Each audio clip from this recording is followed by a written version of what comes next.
5 సంవత్సరాల క్రితం ఎన్నికలు జరిగాయి. ఆ ఎన్నికల్లో వైసీపీ పార్టీ తరఫున జగన్మోహన్ రెడ్డి గారు ముఖ్యమంత్రి అయ్యారు. ముఖ్యమంత్రి అయిన జగన్మోహన్ రెడ్డి గారు రాజశేఖర రెడ్డి గారి కొడుకు. అలాంటిది రాజశేఖర రెడ్డి గారు కొడుకు రాజశేఖర రెడ్డి గారి వారసుడిగా రాజశేఖర రెడ్డి గారి ఆశయాలను నిలబెడతారని నాతో పాటి కోట్ల మంది ప్రజలు నమ్మారు, మీరు నమ్మారు. కానీ ఒకసారి ఈరోజు మళ్లీ ఎన్నికలు వచ్చిన సందర్భంలో ఒకసారి నిజంగానే మీరు ఓట్లేసిన జగన్మోహన్ రెడ్డి గారు, మీరు మంచి మనసుతో ఆశీర్వదించిన జగన్మోహన్ రెడ్డి గారు ఈరోజు నిజంగానే రాజశేఖర రెడ్డి గారి ఆశయాలను నిలబెడుతున్నాడా, కాపాడుతున్నాడా ఆలోచించాల్సిన సమయం వచ్చింది. ఎందుకంటే మీరేసే ఓటు పైనే మీ భవిష్యత్తు, మీ బిడ్డల భవిష్యత్తు ఆధారపడింది. కాబట్టి రాజశేఖర రెడ్డి గారి ఆశయాల నిలబెట్టేవాడే అయితే జగన్మోహన్ రెడ్డి గారు మళ్లీ ఓట్లేయండి. కానీ ఒక్కసారి ఆలోచన చేయండి, నిజంగానే రాజశేఖర రెడ్డి గారి ఆశయాలను కాపాడుతున్నవాడు అవునో కాదో మీరు ఆలోచన చేయండి. రాజశేఖర రెడ్డి గారు వ్యవసాయమే పండగ అని, రైతే రాజు అని, రైతు పక్షాన రైతు పక్షపాతిగా నిలిచాడు రాజశేఖర రెడ్డి గారు. ఆ రోజు రాజశేఖర రెడ్డి గారు ముఖ్యమంత్రిగా ఉంటే రుణమాఫీ చేశాడు. రాజశేఖర రెడ్డి గారు ముఖ్యమంత్రిగా ఉంటే పెట్టుబడి ధరను తగ్గించి రాబడిని పెంచి రైతు తలెత్తుకొని తిరిగేటట్టు ప్రతి విషయంలోనూ అండగా నిలబడిన నాయకుడు రాజశేఖర రెడ్డి గారు. ఆ రోజు వ్యవసాయము పండగ అయింది. కానీ జగన్మోహన్ రెడ్డి గారు ముఖ్యమంత్రి అయ్యాక వ్యవసాయం ఎలా ఉందో మీ అందరికీ తెలుసు.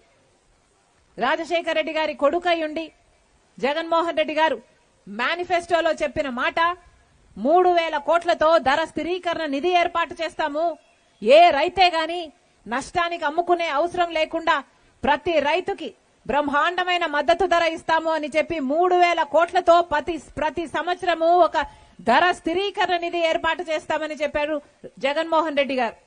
చేశారా? చేయలేదు. ఈరోజు రైతులన్నవాడు లాభం లేక నష్టాల్లో కూరుకుపోయి అప్పుల పాలైపోయాడు. అప్పు లేని రైతున్నాడా మన రాష్ట్రంలో? అప్పు లేని రైతున్నాడన్నా మన రాష్ట్రంలో? మొత్తం అందరము నాశనం అయిపోయారు. ఆలోచన చేయండి. ఆ రోజు రాజశేఖర రెడ్డి గారి కొడుకు జగన్మోహన్ రెడ్డి గారు చెప్పిన మాట 4,000 కోట్లతో పంట నష్టపోతే, వరదొచ్చో కరువొచ్చో పంట నష్టపోతే ఒక నిధి ఏర్పాటు చేస్తాము, ఏ రైతు నష్టపోయినా ఆ నిధిలో నుంచి డబ్బులు ఇస్తాము అని చెప్పారు జగన్మోహన్ రెడ్డి గారు. ఎంతమంది పంట నష్టపోతే ఎంతమందికి డబ్బులు ఇచ్చింది ఈ ప్రభుత్వం? వైసీపీ ప్రభుత్వం ఎవరికీ డబ్బులు ఇవ్వలేదు.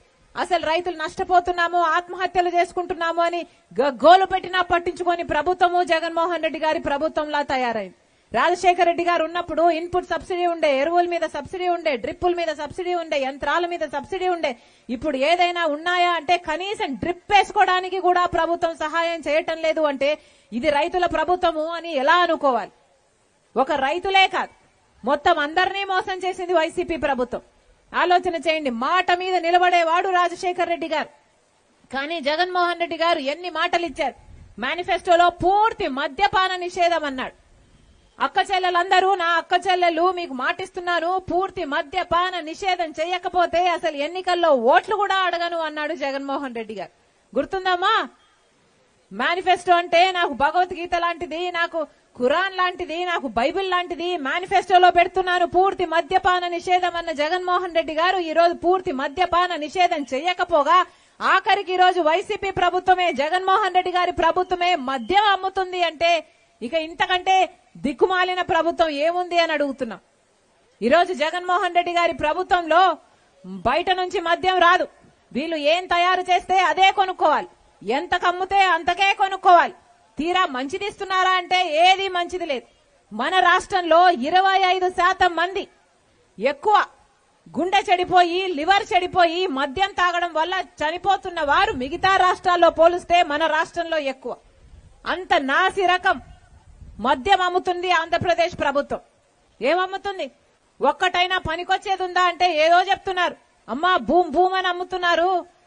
ఇంకేంటి క్యాపిటల్ అట, స్పెషల్ స్టేటస్ అట, డిఎస్సి అట. అయ్యా జగన్మోహన్ రెడ్డి గారు వాగ్దానాలన్నీ ఎక్కడ నిలబెట్టుకున్నారయ్యా అంటే ఎక్కడా? అన్ని మద్యం షాపులో నిలబెట్టుకున్నారు.